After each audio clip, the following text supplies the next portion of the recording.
Hey everyone, Dave here from Philly Tech Entrepreneurs, kicking off our monthly marketing series that I do once a month. We choose a topic about marketing. We've done things about website conversions. We're doing backlinks today. We've done content strategy.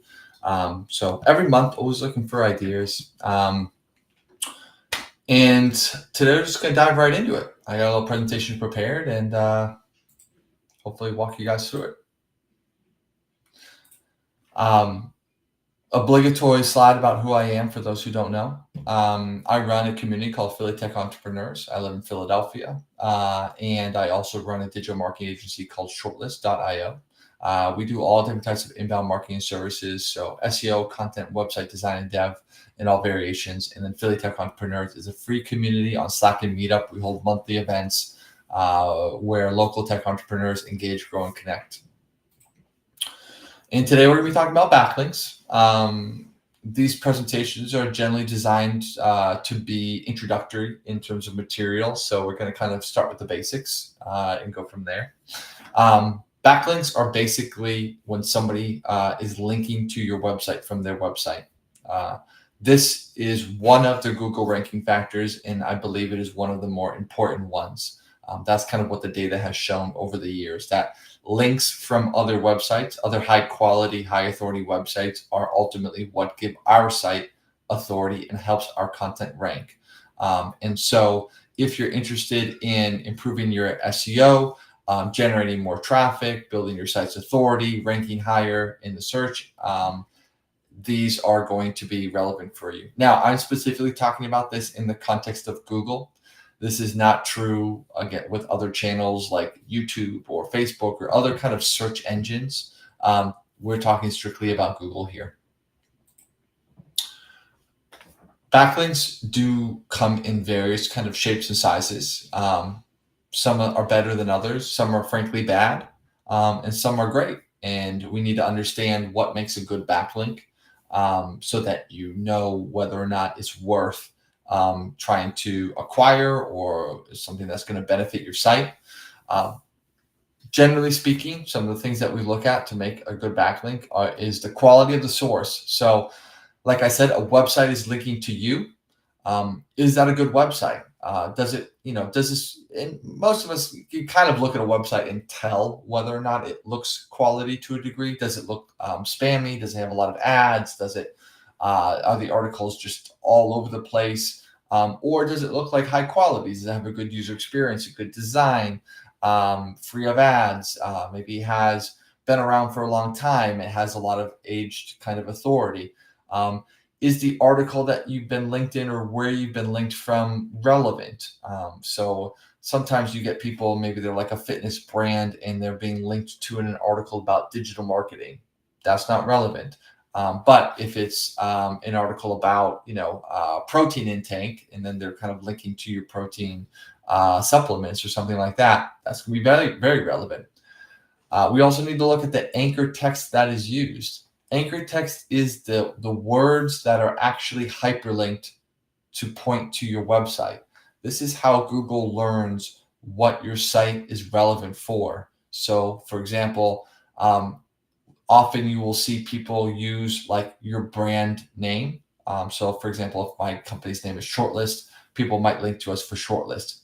That's good. It's good to have some branded links, but people don't usually search for Shortlist unless they already know who we are. But if they're searching for something like inbound marketing agency in Philadelphia, right, because they're searching for those services, then for us to be linked with those keywords is going to be, beneficial. And the last thing is basically follow or no follow. This is kind of like a binary on or off attribution to the link that essentially says whether or not, sort of, for lack of a better word, like SEO authority should be passed to the site. The default is what we call do follow. So if links are just kind of created in content or whatever it might be, the default is usually do follow. But sites can add an attribute like a no follow attribute that essentially says, hey, I want to link to this site, but I don't want to actually pass authority to it. there's various reasons why you might do that. I don't really want to get into the weeds here, but suffice to say that do follow links carry a lot more authority with them than no follow. Um, so those are a couple ways to understand whether or not a link is going to be good or bad. But of course, there's a number of metrics that actually need to be evaluated. So when we look at the website itself from which you're linked at, we might look at its authority. And authority can be a metric that is something maybe called like domain authority or domain rating. We might look at how much traffic it has. We might look at how many people are linking to that website. There's a whole host of things that we have to analyze to understand the relative quality of a backlink.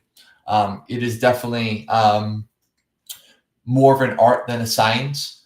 But as you've seen, when we're in kind of the business of doing this, we see hundreds, thousands of links and sites and things like that. We start to kind of understand the good link in general, high domain authority, relevant publication, site has high traffic. It's not just giving links out to everybody.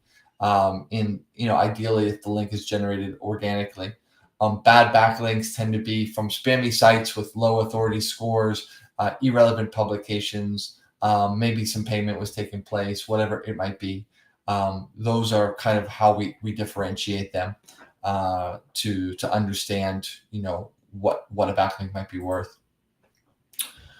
So if we have an idea of good versus bad backlinks, and we understand that backlinks are beneficial to our site, we might kind of think, well, what do we really need, right? If you check sites on the web, you will see anything from sites having 0 backlinks, like a brand new fresh site, to literally having millions, right? A site like Forbes that just gets referenced all the time, or Wikipedia or something like that. Like those sites just have millions of backlinks. But realistically, you don't usually need that many backlinks unless you're targeting things that are just super competitive, or you're really kind of trying to do like hyper growth, like through SEO. You're just really investing in that channel. A lot of clients that we work with, honestly, are doing maybe 5 to 20 backlinks a month, and 20 is definitely kind of on the high end. But you kind of it's really more surgical than it should be. It tends to be more surgical, and that's the way it should be. We don't just kind of want to just be getting backlinks like all over the place, like unfocused. We kind of have specific keywords that we're targeting, and where we want to invest in keyword rankings and improving those, because there's just a lot of keywords out there that our site is going to rank for that don't really add value to our site. Maybe they generate traffic, but maybe that traffic isn't likely to convert, or it's just kind of informational, keywords, or maybe even like somewhat irrelevant. That happens all the time as well. And so, when we look at a potential client, we are analyzing their keywords, and we're trying to understand where we think the overlap between, high value keywords are. So keywords that represent real business and buyer intent, where they are capable of competing and ranking. Essentially those are where we're going to want to dedicate the majority of backlinks to be distributed. And so in most cases, we are proposing to clients something like 5 to 10 to 15 per month, because honestly, backlinks are expensive. If you're actually using a service provider to get them, there's a lot of reasons why that is, because there's just a lot of costs throughout the production chain that have to be dealt with. So for example, if we are getting a backlink on another person's website, we may need to pay that website owner, because if otherwise they're not just going to naturally link to us. We may need to pay a writer to write an article that is relevant to our client or to be featured in, or potentially we write it ourselves, but that that could take a while and things like that. So there's just a lot of different costs along the way that make backlinks expensive. And so to really kind of feel that you can get a return on your investment for doing link building as like a dedicated campaign, it has to be hyper focused. We really have to kind of be thinking like, this is the keyword or the suite of keywords that I want to rank for. This really speaks directly to my target market and the services that I offer. Um, Regardless, if you are kind of investing in backlinks over time, you should see growth. If you have the right strategy in place, you should see organic traffic increase for the keywords you are targeting. And it doesn't take years. It should happen actually within weeks and months. It won't be the end result. It won't be the final kind of result that you could potentially get, but growth is progressive. It is not sort of flat for 6 to 12 months, and then one day you wake up and you just get lots more traffic than you had before. It is a progressive kind of build with ups and downs along the way, but generally an upward trajectory. Again, this is services that we do where we evaluate what is how many backlinks somebody is going to need and things like that. But let's say, for example, that you want to go out and try to get some backlinks for yourself to build your site's authority. You have some keywords in mind. Maybe you're not ready to use a service provider or a freelancer. What are some ideas to go about getting backlinks? There's a number of things, but firstly, if you create really high quality content yourself, it may naturally generate backlinks. There's no guarantee that it will. You have to promote it. You have to kind of put it out there on social media. You maybe have to introduce it to some people, but that will hopefully, if the content is really high quality, it will generate backlinks naturally and organically. This is also true for content that isn't just like written content, but maybe a really cool tool or some type of industry analysis or report, something statistical. There's a lot of content is a very general word, and there's a lot of variations in what it means to have high quality content, and you have to kind of think about what is going to be the best for your audience and the topic that you're handling. Guest blogging is another one. So guest blogging is when you write an article on someone else's site. In most cases, when you write an article on somebody else's site, they will allow you to link back to your site. This may be in the author bio. This may be in the content itself. Everybody has, their guidelines and their rules around, the content. But that is one relatively surefire way to be able to get links from other sites. If you have a particular publication or websites in your space that you believe are, this is where I'd love to be linked from, guest blogging can be a good option because a lot of websites are looking for content contributors. For example, Philly Tech Entrepreneurs. We're always looking for people to submit a guest blog on our site. And in return, you will get a link back to your website. It's just like that. Broken link building is a methodology for identifying broken links on other sites and then offering your content as a replacement.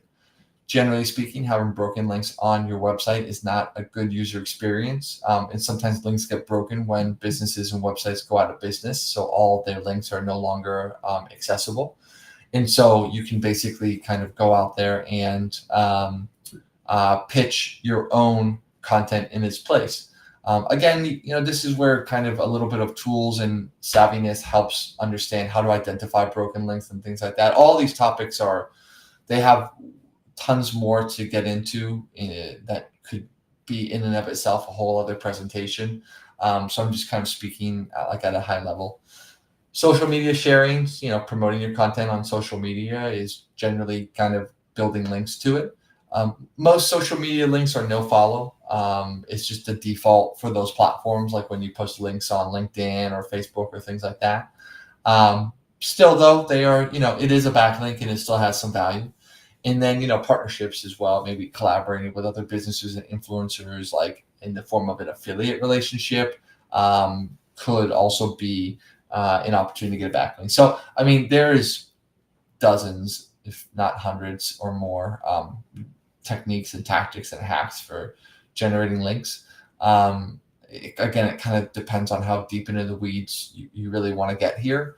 But I guess my point is that there are multiple ways to kind of go about it. You kind of have to determine, how much time and effort you want to put into it. What approach is maybe going to provide the best result for you, things like that. Here's an example of what a backlink might look like when it's contextual.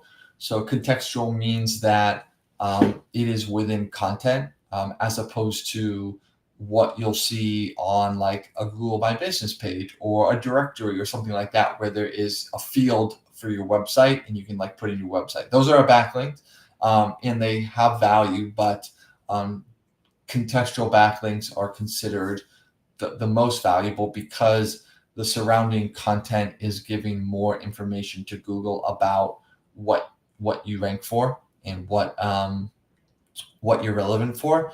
So you've probably seen this as you read articles on the web, that in the article there will be links to other sources like citations, and these are the backlinks right here. So this is a couple ones. There's one on Wikipedia, and then there's one on like a style vanity, like a magazine. And as you can see, the words are hyperlinked, and they are utilizing a keyword that may be something somebody wants to rank for. So just a little bit of how it looks actually in context, right? So that is going to kind of summarize, the backlink presentation for today. Just kind of covering why backlinks are important, at a high level, how we go about determining, whether they're good or bad, different ways to go out and get backlinks, and what a backlinks actually look like. I realize there, a high level presentation like this offers probably more questions than answers, because it really is all about getting into the details of execution. If you ever want to just chat more about SEO and your backlink strategy, if you want to even understand whether your site has backlinks, and if they're good or if they're bad, and how many might be needed for a keyword that you want to go after, you're welcome to schedule a call with me through the Shortlist website. Happy to chat. I've had conversations with people in Philly tech entrepreneurs. Had one literally just yesterday, just about strategy. We do offer services, obviously, in this space, and they are geared towards startups. If that is, something that you're looking to take next steps on, we can talk about, the different services and how they might combine to create a good kind of go-to-market strategy to improve your. But again, either way, just happy to just chat. So thank you very much for for taking a look at the presentation. And appreciate anybody that checks it out and gets in touch.